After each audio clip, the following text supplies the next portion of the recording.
Hey everyone, welcome back to my channel. Thank you so much for tuning in.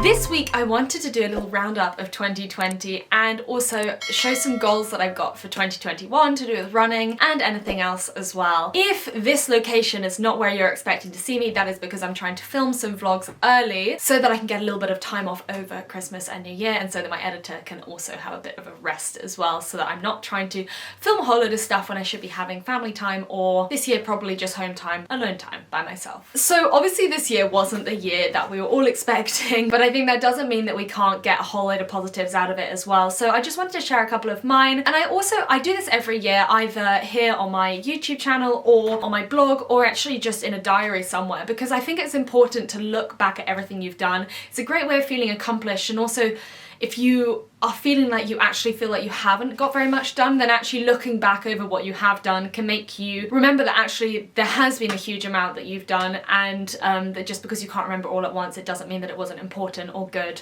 or you know, that it doesn't matter. So I encourage all of you to give something like this a go, whether it's just to yourself or to a family member or a partner or whatever it is. I think it's good to remember and celebrate the good things, even in a year like this year, or especially in a year like this year, because we definitely all need it. So the year started off strong. It was a very busy January for me in terms of work, and then in February my boyfriend and I headed off to India, our first long holiday maybe ever together. No, our first long holiday together was in the first couple of months of us dating, and this was the second one. So 5 years later we took more than just a few days off, and that is pretty rare for us. So it was really lovely to be able to go away with him for a whole 10 days. And we travelled a little bit around India. I have an India vlog as well if you want to see what we got up to.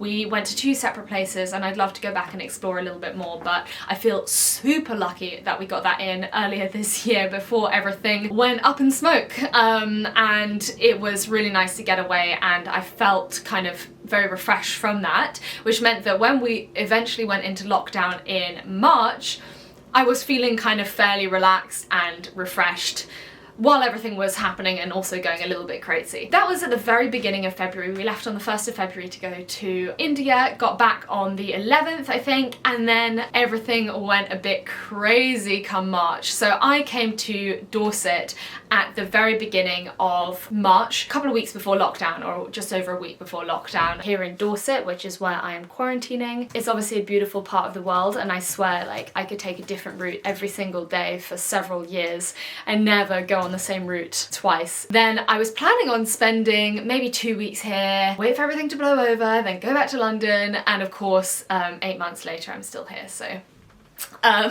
it's been quite the ride, but I feel so lucky I was able to spend lockdown here in Dorset. It has been amazing for my mental health. I don't know how I necessarily would have coped mental health wise had I been in London without access to the green spaces, and I realise that that is a situation for so many people. So I have felt incredibly lucky and privileged to be able to spend my time down here with my partner and his parents as well. So that has been absolutely wonderful. In March I lost essentially all of my work. I had no work to do. All the things that I had lined up for March and April and May obviously were cancelled, as with so many other people as well, and essentially I didn't really know what I was going to be doing. I had been relying on writing for EcoAge, which is a sustainability consultancy that I have written up for the last year and a half approximately, and they also said, you know, we're not accepting any contributions for our site at this time, because obviously no one knows what's going to go on, no one knows what's happening, no one knows what their budgets are going to have to be used for, etc, etc. So that was a bit of a scary time for me. But then I had the privilege of being able to work with Tribe, who were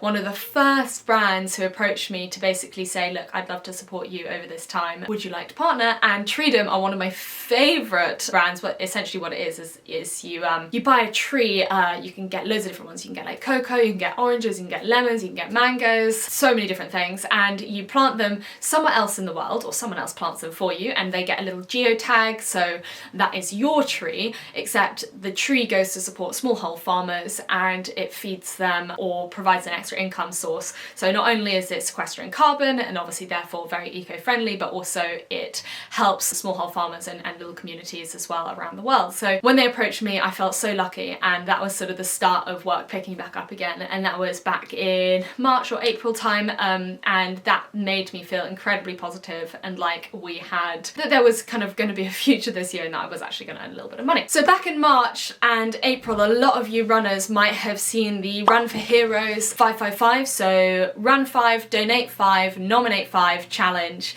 and I think this year has been incredibly good for online challenges and also communities coming together to help support others. I think that's certainly a positive that we can all take from this year. But this challenge was essentially a way to get people moving, a way to get people out the house, obviously in a safe way. The challenge was to run 5 kilometres or cycle or walk or whatever it is, donate £5 to NHS Together, which is one of the charities here in the UK to help support the NHS workers, then nominate 5 other people to do the same thing. A lot of people on my Instagram were taking part in this, and we managed to raise overall over £7 million for NHS Together and various other charities as well, because it kind of opened up to lots of different things as well. And now they have a huge number of followers on social media, and they have helped so many different people. So that was a really positive thing to come from the beginning of this year. And, you know, say what you will about whether the NHS should be funded by charities, but I still think it was a really good thing for everyone to come together and to feel like we were working towards something, and also just to get outside. I think a lot of people, myself included, were quite scared to get outside, quite scared to be breaking the rules in any way, and not really entirely sure what the rules were. Having this reason to go out and go and do things that were both positive for your physical and mental health as well as for other people was something that was incredibly positive for everyone, and certainly helped me at the beginning of lockdown as well. So I think I would be interested to know if any of you guys did that challenge or something similar, because I know that this year has been certainly one for online challenges. In May, I launched my social media growth guide, which I've been meaning to do for ages and just never got around to doing because I had so much other stuff on, and I cannot say that I've ever had so little on as I did in March and April and even May this year. So it was a great thing for me to be able to do. And to give you a little overview, if you don't know what the growth guide is, essentially previously I was providing social media consultancy to people and brands one-on-one, and so I was going to see them and then we were chatting through their social media channels, especially Instagram, and seeing how they could improve them, reach more people, kind of have a bit more of a community and engage people and all that kind of stuff. And obviously with lockdown you can't really see people. What I did instead of providing one-on-one consultancy is I created a more generalized guide of how to grow your social media platforms and how to create communities online, and I sold that for a fraction of the price of what one-on-one consultancy would usually cost. And I thought, actually, lockdown's a great time for people to be able to focus on their social media. You know, we can't see people, but that doesn't mean that people aren't interacting with other people, and one of the major ways that people are interacting is obviously through social media. So if you are a brand or a business or an individual looking to kind of create a bit of a brand,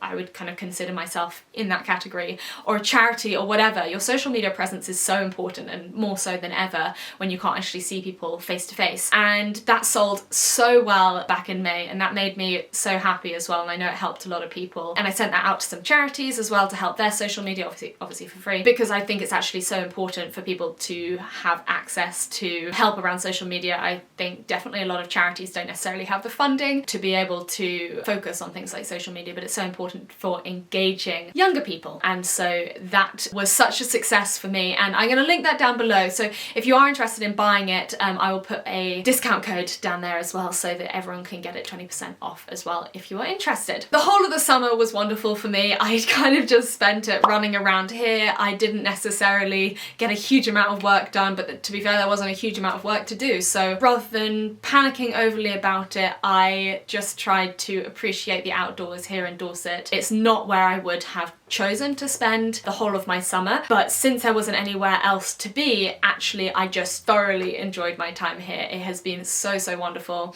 Obviously we spent a lot of time on the coast, we spent a lot of time exploring new routes, and that is one positive to come from this, is that although I have been running here for the last 5 years, I found so many new routes throughout lockdown. And I mean, I took you guys along on quite a few of them for my long run Sundays and various other vlogs as well, and I think you guys enjoyed it as much as I did, or maybe nearly as much. It was so beautiful and so cool exploring lots of different places as well. I think it's very good for your brain and also good for keeping motivated when it comes to running. Exploring new places can be one of the best things you can do for motivation, because if you're doing the same routes over and over again, then they can get a little bit tedious, a little bit boring. And I can say that I've only done the same, like a couple, I think there are probably 6 routes that we do frequently, but everything else has been just exploring, getting lost. And as you guys will know, I do a lot of getting lost, so it's actually one of my favourite things. One of my favourite pastimes, I'd say. But yes, we did a lot of that this summer, and that was very fun. And then in August, I took part in my first ever online running challenge, kind of a long-term one,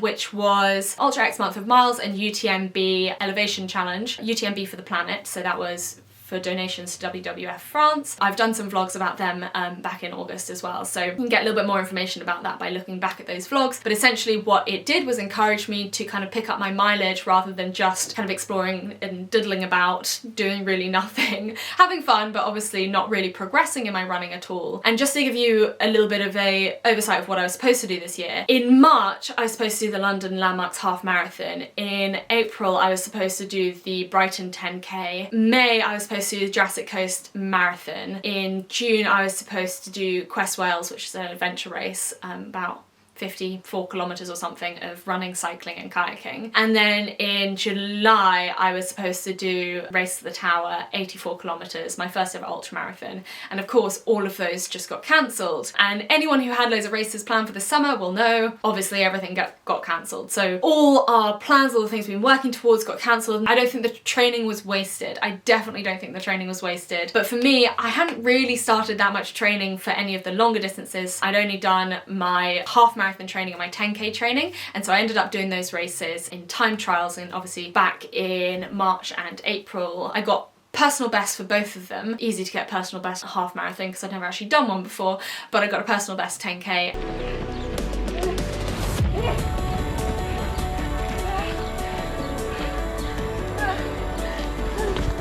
Excited? It's a 10k. That was much worse than the half marathon. 10.02 kilometers. Yeah. 45.15. Very good. What was your goal time? Well, I wanted sub 45. Oh. But really I just wanted a PB, which is sub 45.18. There you go, PB. And this will be about 45.11. 11 seconds! Obviously didn't get to take part in the races themselves, so I was just kind of pottering around come July when I should have been doing the longest run of my life by quite some margin. And so in August I took part in this month of miles, and I got to about 165 kilometers and nearly 3,000 meters of elevation gain, I think, and that was a great way to kickstart my running again. That geared me up for a very last minute ultra marathon in September, where I went up to the Peak District to take part in Ultra X's England 50, I think it is, which is a 50-kilometer ultra marathon in the Peak District, and I have got a vlog of that as well.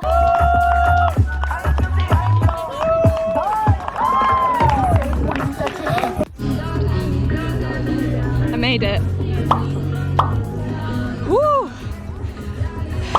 It was pretty good.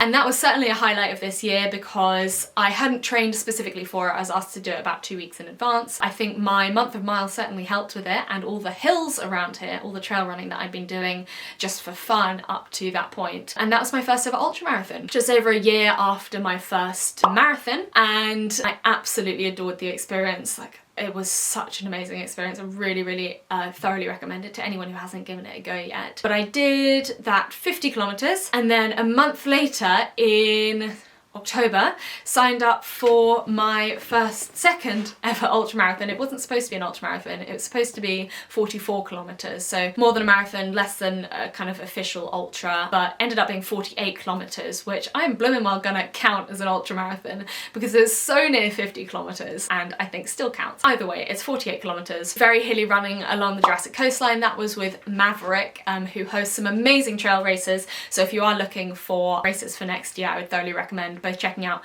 Ultra X and Maverick and Endurance Life. I think that's all I can really remember for those sorts of races. But I took part in my second ever Ultra a month after my first ever Ultra, mainly just because I knew that it was going to be great fun. It was on the Jurassic Coast where I've been training, a little bit further up, just an hour away or so. So I absolutely adored that, and obviously I vlogged that one as well.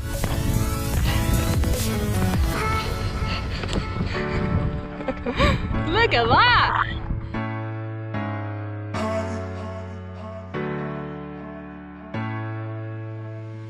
Tour. Look at that, guys. That is the UK.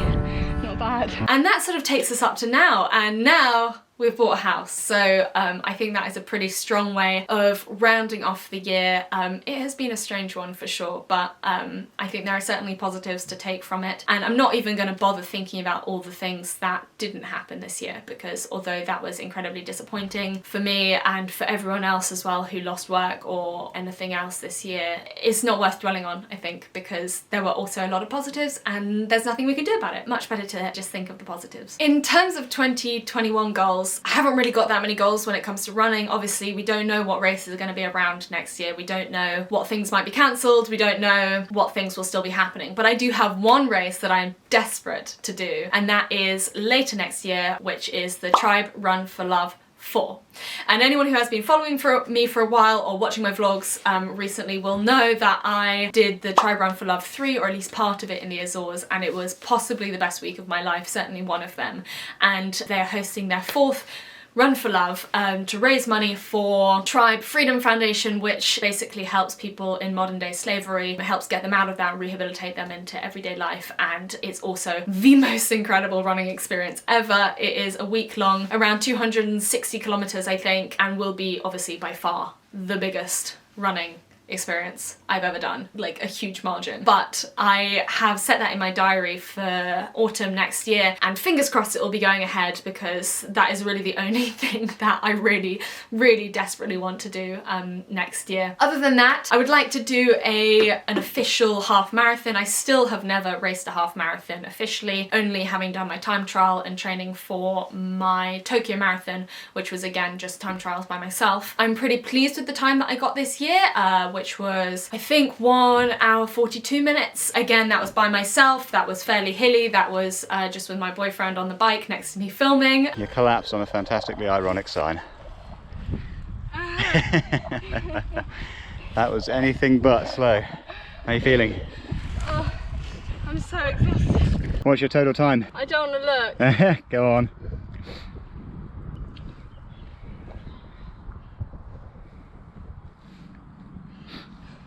1:43. Wow.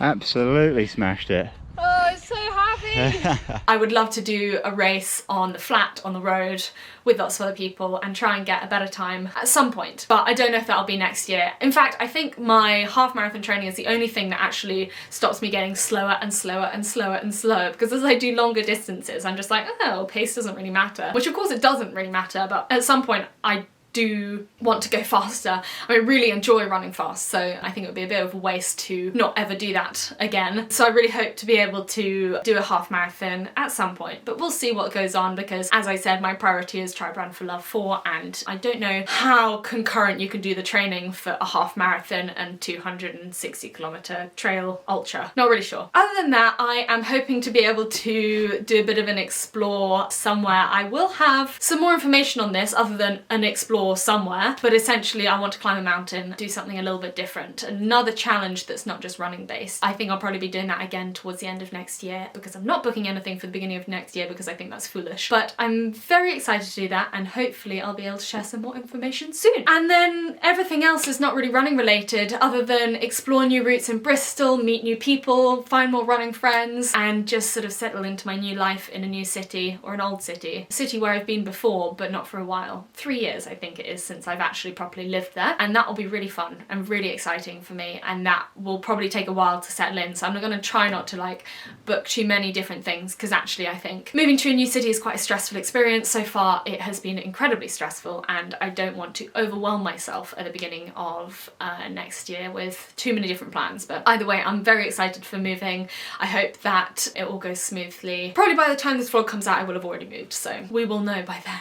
Anyway, I really hope you enjoyed this vlog. As I said, I think it's a good thing to do every year. This year's a little bit different from most because everything's been kind of a total, how does one say shit show without saying shit show? A total mess. And that doesn't mean that it's not been very exciting and kind of very fun as well. So I think we can have both of those things at the same time. And for my 2021 goals, I hope they're not too disappointing for you guys, because they are very, as I said, like up in the air, nothing set in stone. Who knows what will be happening next year, and we can all just hope for the best. And if not, I'll be taking part in plenty of online challenges, because that's what we do now apparently. If you did enjoy this video, do please give it a thumbs up and hit the subscribe button. There will be loads more vlogs coming your way from sunny Bristol, loads more running content, and please do share this on social media or share any of my other vlogs on social media. You can come and find me over on Instagram at foodfitnessflora. And that is it for this week. Thanks again for watching. Bye!